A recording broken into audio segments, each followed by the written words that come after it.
Yellowfang is one of the most beloved characters in the Warrior Cats fandom.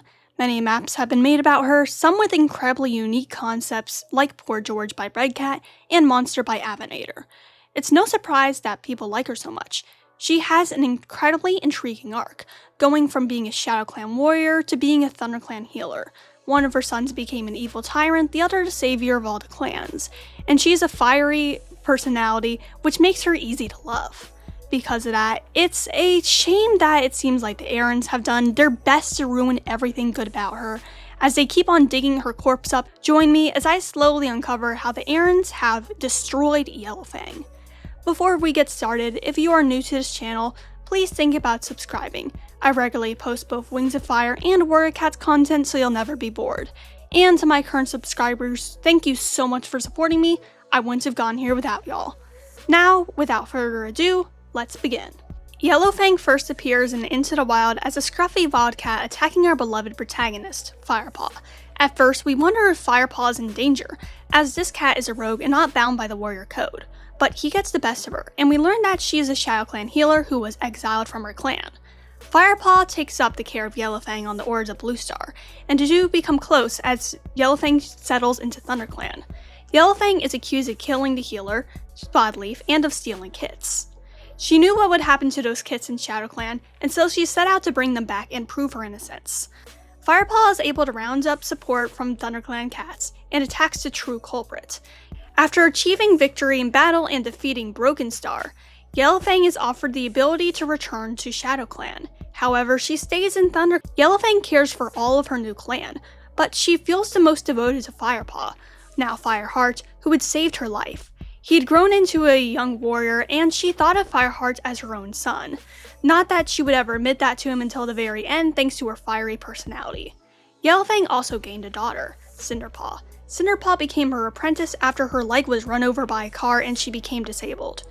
Yellowfang gains back her other son, Broken Star, now Broken Tail, after he attacks ThunderClan's camp and he is blinded. She hesitates to kill her own son. However, after he conspired with Tigerclaw to overthrow Bluestar, she decided to kill him. She also admitted that she was his mother to him, shocking him. Though she knew it was something that had to be done, killing Broken Star didn't make her happy.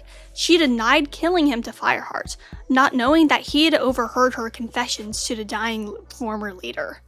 Though Yellowfang was now loyal to ThunderClan, it didn't stop her from worrying about her old clan.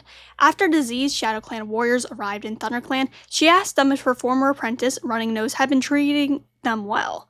But she did not allow them to stay and recover in ThunderClan, fearing an outbreak of sickness. Soon after, a fire spread through ThunderClan.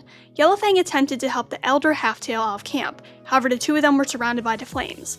The fire died down, and Fireheart came back to camp to save them. But it was too late, and Yellowfang was suffering from the side effects of smoke inhalation. She confessed to Fireheart that Broken Tail was her son, and she killed him. Fireheart attempted to reassure her, but she felt like she would be judged for her crimes harshly by StarClan. She told him that she wished that he was her son, but she could have never given birth to a son as great as him. She then died, and despite her fears, she went to StarClan and not the Dark Forest. In death, Yellowfang continued to guide Fireheart. She granted him a life during his leader ceremony for compassion, calling back to the compassion that he had shown to her when he first found her on ThunderClan territory. After the first arc concluded, the Erins realized just how popular Yellowfang was. They decided to give her a Super Edition. They ended up naming the Super Edition Yellowfang's Secret, and it was the 5th Super Edition to be published. The Super Edition went over Yellowfang's backstory, all the way from kithood to her exile from Shadow Clan, with an epilogue taking place in the Prophecies Begin and a short, exclusive comic in back. In this novel, we get the first ever look into Shadow Clan and how it functioned pre-Tiger Star. In the first few arcs of Warrior Cats, all the way up to A Vision of Shadows, dare I say, Shadow Clan was depicted as an evil clan.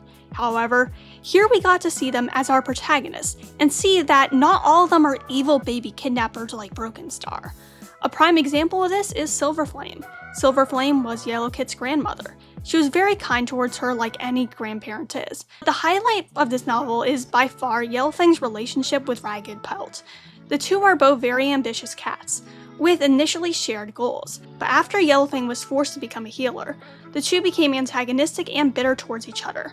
But that's not where the story ended, as Yellowfang had its kits despite being a healer. Ragged Pelt raised the sole survivor, Broken Kit, on his own. It was interesting seeing the two attempt to co-parent, even though Yellowfang could not be Broken Kit's mother publicly.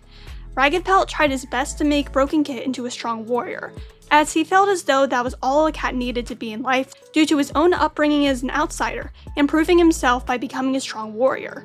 Yellowfang, on the other paw, tried to take up a mentor or advisor role in Broken Kit's life, though he often rejected her. One thing that people tend to get annoyed with about the Super Edition is that it made Yellowfang a former warrior.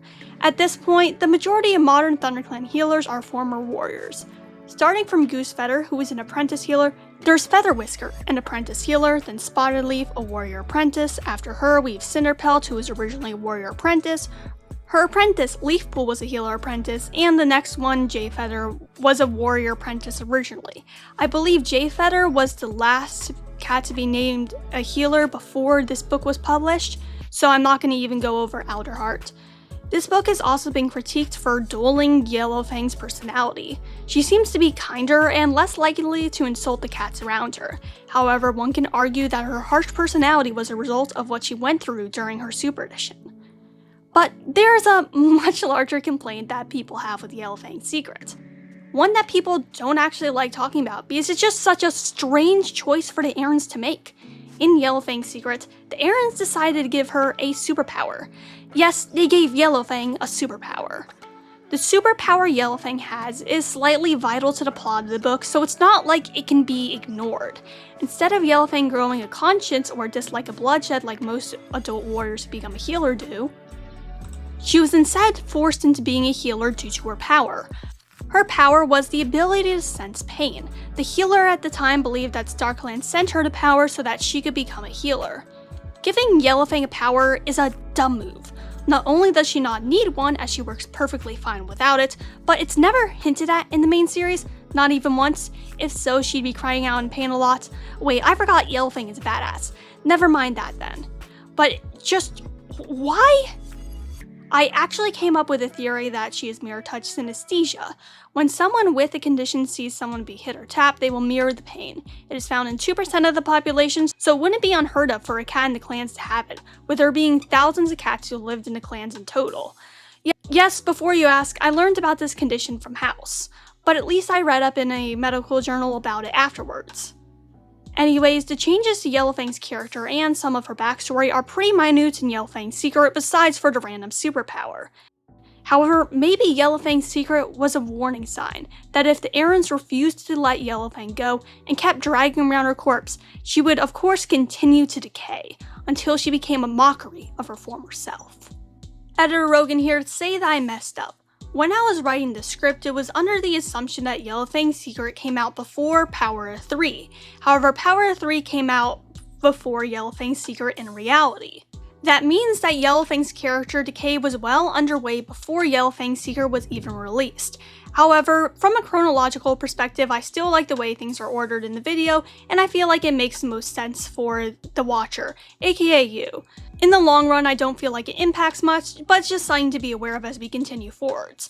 Now, I'm gonna stop wasting your time, and let's get back to Yellowfang and how she was abused by the Erins in the main series. Beyond Yellowfang's secret, the Erins continued to inject Yellowfang into new content.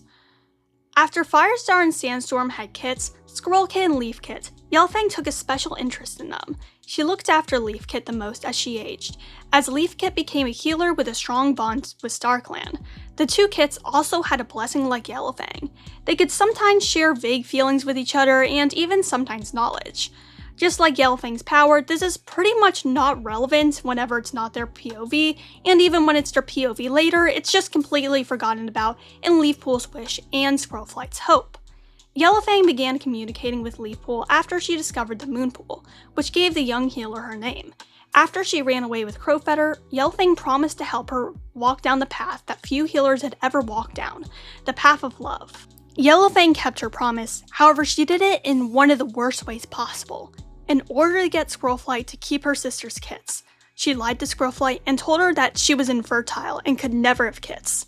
First of all, this is sort of reproductive coercion, as she's lying to Squirrelflight about her reproductive health. It is morally wrong for someone, especially a healer, to lie to someone to manipulate them into doing something revolving around that. What if she had tried it with Brambleclaw, and they ended up having a litter of 5 kits or something like that? Second of all, there was literally no reason for her to do that. Squirrelflight would have taken in Leafpool's kids, infertility problems or not. The two of them were sisters and they had even shared a psychic bond with each other.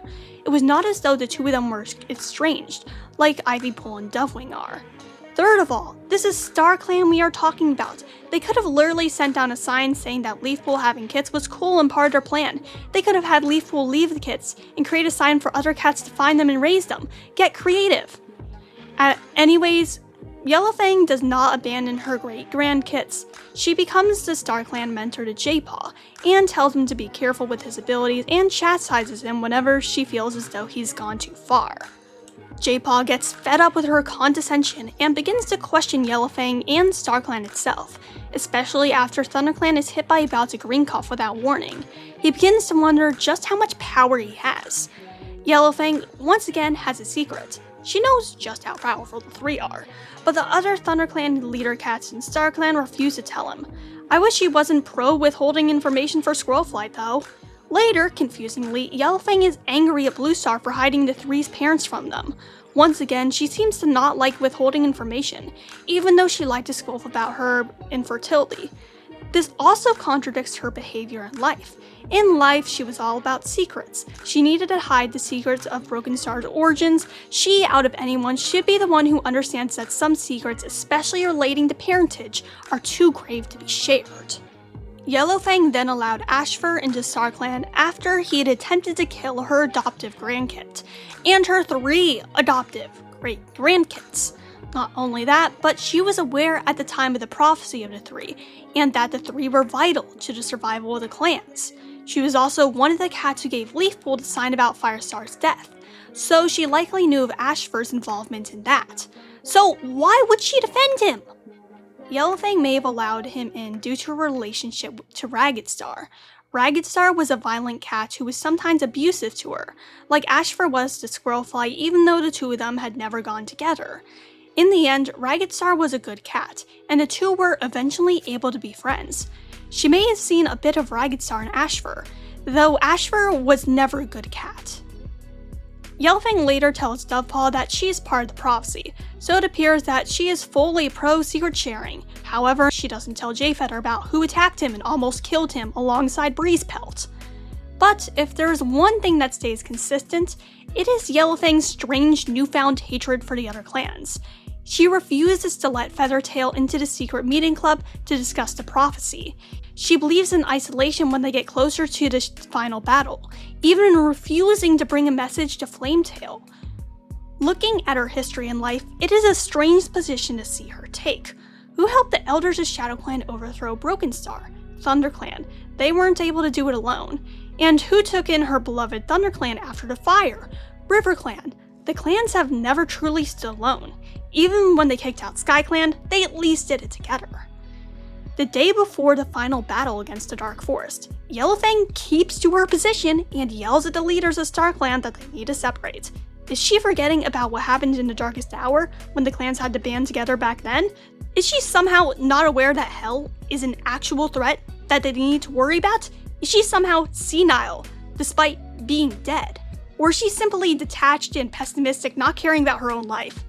Yellowfang continues to haunt Firestar's bloodline and follows after his newest set of grandkids, Outerpaw and Sparkpaw.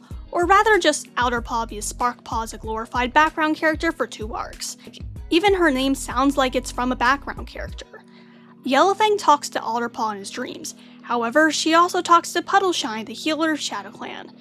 This is a contradiction of her characterization from the last 2 arcs, where she was totally against the blending of the clans.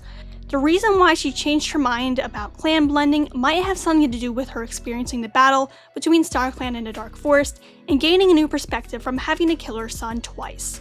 Or it might be because the Erins needed someone relevant from ShadowClan, because they were now deciding to include the clan in the narrative and have POV characters from there, and Yellowfang was the first real ShadowClan cat we ever met. So what's going on with her contradictory personality? First of all, we have the canon explanations behind why she changes her mind so much. Starkland changes a cat. Being in the afterlives can change the personality of a cat. Cats in the dark forest, like Antpelt, are noted to become more aggressive after their deaths. When visiting Starkland, living cats will often mention a feeling of peace. Being in Starkland also makes the stakes of life less personal to a cat. When you are dead, there's no threat of death to keep you on your toes. If you send an omen that a battle should occur, there's no chance that you can die in said battle. Memories also slowly fade away in the cat afterlives. Cats slowly fade away, and that starts with their memories. Snowtuft is an example of that, as he only remembers what clan he was from and his own name.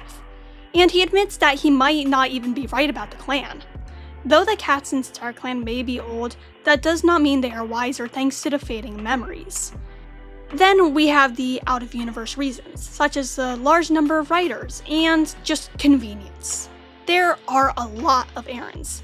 Each author or editor could have their own take on Yellowfang and how she is. Like how each author seems to have their own takes on what color Dovewing's eyes should be. The Erins, to my knowledge, do not have an internal wiki, which could lead to details being lost in translation, even big ones. Yellowfang is also a character who is nostalgic for old fans. Because of that, the Erins want to bring her back and use her often. That means sliding her into every scenario they can think of, no matter if it would make sense for her or not. In Arcs 3 and 4, they needed a cat in StarClan who could create division. In Arc 5, they do a complete 180 on her character, because they need someone recognizable from ShadowClan for the prologues and epilogues set in StarClan, as ShadowClan was getting more light shined on them in the narrative. In a way, Yellowfang has suffered because of her popularity. Because she is so popular, the Erins keep on bringing her back and putting her in situations where they need a StarClan cat to say something, even if it's to say something that Arc 1 Yellowfang would have never said. Yellowfang has changed a lot over the arcs, but unlike most characters who try to become a better cat, it seems like she's only become worse, developing a hatred for the other clans and a contradictory attitude when it comes to keeping secrets. However, thankfully, the Erins have begun to slow down use of Yellowfang, so she hasn't had much screen time in the recent arcs, but she also hasn't been butchered as much, because they need a random character to do whatever they want. But what's your opinion on Yellowfang, and do you think the Erins ruined her? Do you think her character arc makes any bit of sense? Comment down below. If you liked this video, feel free to subscribe. I make Wings of Fire and Warrior Cats videos pretty often, and your support means a lot to me. And to those who've already subscribed, thank you so much for your continued support. I wouldn't have gotten here without y'all. Peace, Rogan out.